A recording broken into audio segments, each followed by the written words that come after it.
அம்மா இன்னைக்கு என்ன சமையல்னு பார்க்கலாமா? பார்க்கலாமாப்பா. இன்னைக்கு அம்மா டிஃப்ரெண்ட்டாக ஒரு சமையல் சமைச்சிருக்கிறேன். அதுக்கு முன்னாடி நம்ம செல்லப்பிள்ளை சால்வி சேனலை சப்ஸ்கிரைப் பண்ணுங்கள், லைக் பண்ணுங்கள், ஹைப் பண்ணுங்கள், ஷேர் பண்ணுங்கள். எல்லாருக்கும் ஃப்ரெண்ட்ஸுக்கெலாம் ஷேர் பண்ணுங்கள். நம்மளுடைய சப்ஸ்கிரைபர் எல்லாரும் இது வரைக்கும் நீங்கள் அப்படியே எங்களை கொண்டுக்கிட்டு வந்துட்டுருக்கீங்க. இன்னுமேலும் பண்ணுங்கள். அதுக்காக உங்களை சொல்லிக்கிறேன், உங்ககிட்ட சொல்லிக்கிறேன். இப்போ வீடியோக்குள்ளே போகலாம். என்ன சமைச்சிருக்கிறேன்னு பார்க்கலாமா? அம்மா வந்து கருப்பு கவுனி சோறு செஞ்சிருக்கிறேன். சூப்பர்.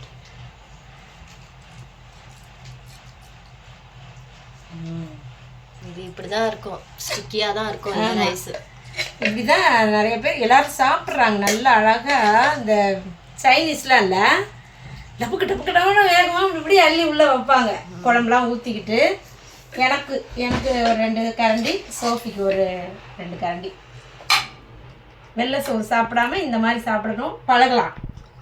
ட்ரை பண்ணுறோம். எல்லா அரிசிலையும் ஒரு நாளைக்கு ஏதாவது முடிஞ்சதை.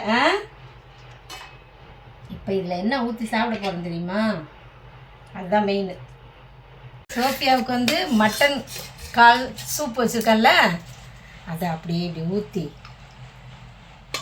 அதை தொட்டுட்டு சாப்பிடும்போது சூப்பராக இருக்கும் இந்த குழம்புல, சூப்பில். எனக்கு வந்து மீன் மண்டை குழம்பு,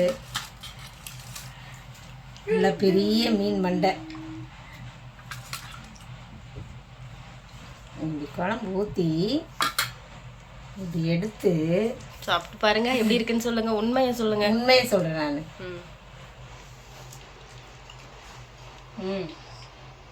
அது வந்து ஒட்டம் வாயில் இல்லையா, அதை தான் இது வந்து மாற்றிக்கிறோம். குழம்பு சூப்பு எல்லாமே ஒட்டாத அளவுக்கு நம்ம சாப்பிட்டுக்கலாம். செம்மையாக இருக்குது, டேஸ்ட்டாக இருக்குது. உடம்பு ஆரோக்கியமாக இருக்கணும்னா இந்த மாதிரிலாம் செஞ்சு சாப்பிட்டுக்கணும். வயசாகிற காலத்தில் தான் அந்த மாதிரிலாம் முன்னாடியே சாப்பிட்டுக்கிட்டா பின்னாடி நல்லா இருக்கும். இன்னும் கொஞ்சம் கூட இப்போ உள்ளவங்கலாம் நீங்கள் முன்னாடியே சாப்பிட்டுக்கிறங்க. அதுதான் சோஃபியாக்கெல்லாம் அப்படி கொடுக்கலான்னு நான் ரெடி பண்ணி செஞ்சுக்கிட்டு இருக்கேன். சோஃபியா தான் சொல்லிச்சு இப்படிலாம் சாப்பிட்லான்னு.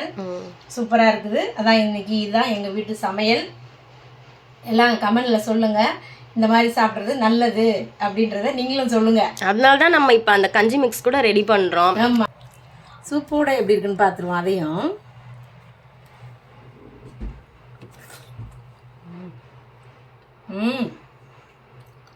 நல்லா இருக்குப்பா. செஞ்சு சாப்பிட்டு பாருங்கள் நீங்களும். அதே மாதிரி சமையல் செஞ்சு மீன் குழம்புல, கறி குழம்புல, சிக்கன் குழம்புல கூட சாப்பிட்லாம்.